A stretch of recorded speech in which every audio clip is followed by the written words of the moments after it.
Sveiki, su jumis Arnoldas iš Kayak Shop ir šiandien papasakosim apie pakaitalus mynimo sistemai. Tai šnekėsim apie variklį.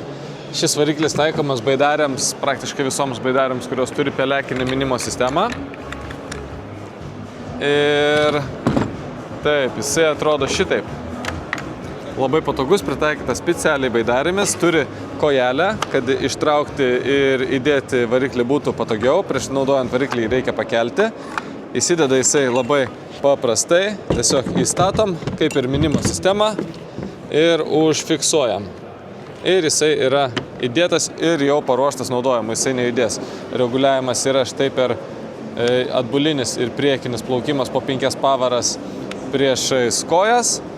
O kaip jisai veikia?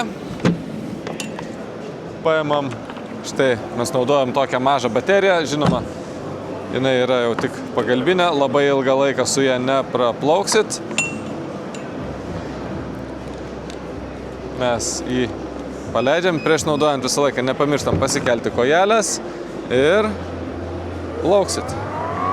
Labai paprasta sistema.